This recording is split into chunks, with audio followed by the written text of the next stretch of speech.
महाराज शीलनिधि के राज दरबार में पहुंचे हैं और महाराज शीलनिधि ने जब नारद को आता हुआ देखा है, दोनों हाथ जोड़ करके प्रणाम किया है, आसन दे दिया, सुंदर से आसन पर बिठा लिया, जवाब दिया है, भगवान बड़ा ही सौभाग्य है हमारा, आप जैसे महान संत हर किसी के दरवाजे पर तो जाते नहीं है। अरे ये तो मेरा सौभाग्य है जो आप बिना बुलाए हमारे घर पे चले आए। नारद बोले तुम्हारा नाम क्या है? बोले मेरा नाम शीलनिधि है। शीलनिधि, क्या मैं तुमसे एक बात पूछूं? कहिए भगवान, क्या पूछना है? नारद बोले हमें ये बताओ, तुमने अपने इस नगर को इतना सुंदर सजाया है, इतना सुंदर क्यों सजाया है? कोई उत्सव है, कोई त्योहार है? शीलनिधि कहने लगे हैं बाबा जी, त्योहार तो कोई नहीं है, एक छोटा सा उत्सव है। उत्सव ये है जो हमारे घर में हमारी बेटी है विश्वमोहिनी, उसका स्वयंवर है। नारद बोले कब? बोले अभी 3-4 दिन शेष है, आपका बड़े सुंदर समय पर आना हुआ है, आई गए हैं,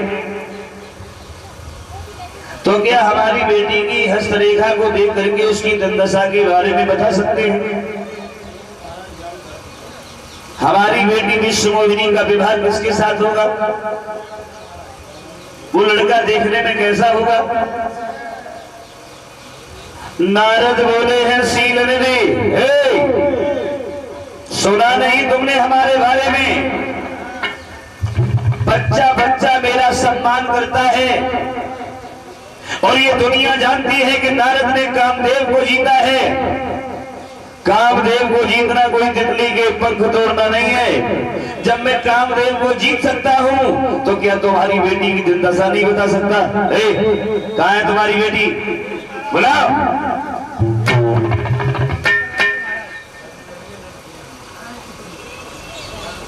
महाराज शीलनिधि ने जब अपनी बेटी विश्वमोहिनी को बुलाया तो कैसी थी वो भगवान की माया। विश्वमोहिनी जब नारद के सामने पहुंची है और विश्वमोहिनी की सुंदरता जब नारद ने देखी तो नारद को पलक चलाने का भी ध्यान नहीं रहा और मन में सोचने लगे है बाजी वाह, अरे इतनी सुंदर लड़की तो मैंने अपने जीवन में कभी नहीं देखी। जिस लड़की का विवाह इस लड़की के साथ होगा, अरे उसका घर तो खुशियों से भर जाएगा। अब नारद शादी करेंगे और शादी करेंगे तो इसी लड़की से करेंगे। अगर हमारी शादी इस लड़की के साथ हो गई, दुनिया के लोग हमारी तारीफ करेंगे, प्रशंसा करेंगे कि नारद की पत्नी के समान तो इस दुनिया में कोई सुंदर दूसरी है ही नहीं।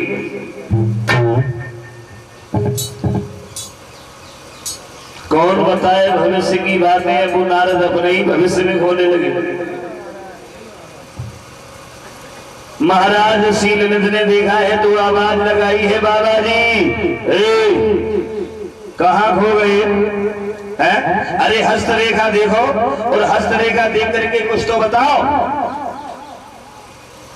विश्वमोहिनी ने अपना हाथ आगे बढ़ाया, नारद ने हाथ तो अपने हाथ में ले लिया लेकिन चेहरे से नजर नहीं हटा पा रहे। लेकिन धोखे से एक नजर नारद की हस्तरेखा के ऊपर गई और हस्तरेखा को निहार करके नारद ने मन में सोचा, इस लड़की की हस्तरेखा तो ये बता रही है जिस लड़के का विवाह इस लड़की के साथ होगा वो लड़का अमर हो जाएगा और दुनिया में कोई उसे मार नहीं पाएगा। अब इस महात्मापन में कुछ नहीं रखा है। हम चाहे कितनी भी तपस्या करें लेकिन भगवान से हमें अमर होने का वरदान नहीं मिलेगा। और अगर इस लड़की से शादी हो गई तो नारद अमर हो जाएंगे और नारद को इस दुनिया में कोई मार नहीं पाएगा। अब तो शादी करेंगे और शादी करेंगे तो इसी लड़की से करेंगे। अगर इस लड़की से विवाह नहीं हुआ तो नारद नहीं जिएंगे। कौन बताए भविष्य की बातें। वो नारद अपने ही भविष्य में खो गई।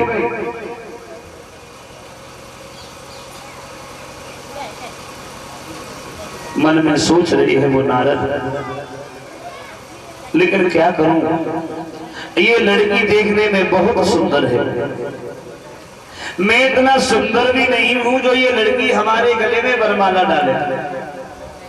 अगर किसी तरह से ये लड़की मेरे साथ शादी कर लेती तो मेरे जीवन में 4 चांद लग जाते। सोच रही है वो नारद, सुकुमारी रे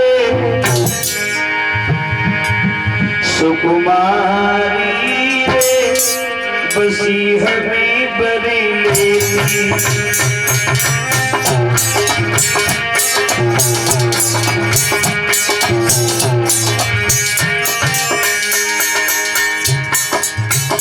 इसी तरह से ये लड़की मेरे साथ शादी कर ली। सोच रहे हैं नारद, विश्वमोहिनी का हाथ हाथ में है, कभी हस्तरेखा को देखते हैं तो कभी चेहरे को देखते हैं और विचार हृदय में करते हैं क्या अरे हमें परिलेती विवाह कर लेती,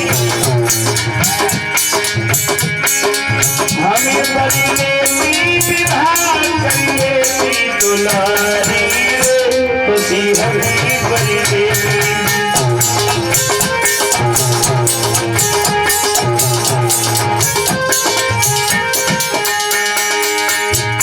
क्योंकि सूरज की जागी बसी मन में,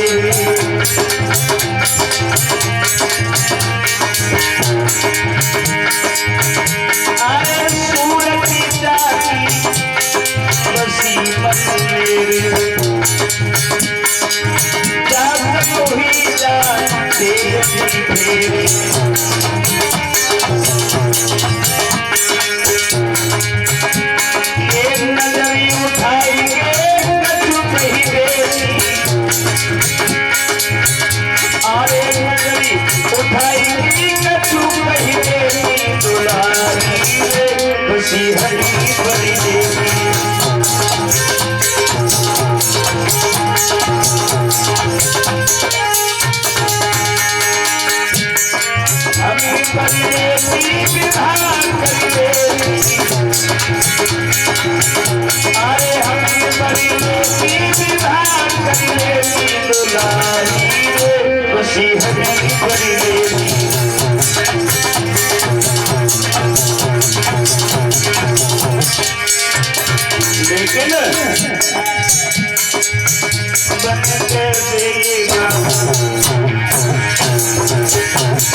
लेकिन पाला हमारे घर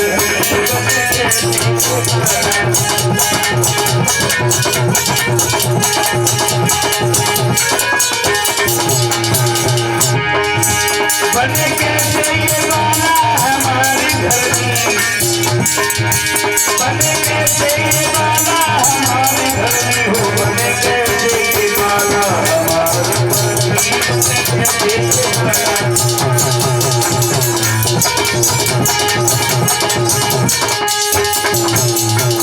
ये लड़की मेरे साथ शादी कैसे करेगी, क्योंकि हम तो देखने में इतने सुंदर भी नहीं है जो ये लड़की हमारे गले में वरमाला डाले। अब इतना समय भी नहीं है जो तपस्या करके भगवान से हम सुंदर होने का वरदान मांग ले। शादी तो इस लड़की के साथ हम करेंगे। नारद ने विश्वमोहिनी का हाथ छोड़ दिया, चल दिए। महाराज शीलनिधि ने आवाज लगाई है, बाबा जी अरे कहाँ जा रहे हो, आपने तो कुछ बताया भी नहीं। लेकिन नारद कुछ नहीं बोले।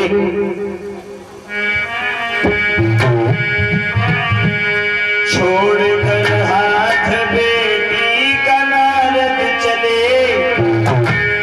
दिल में बातें छुपी छुपी रह गई।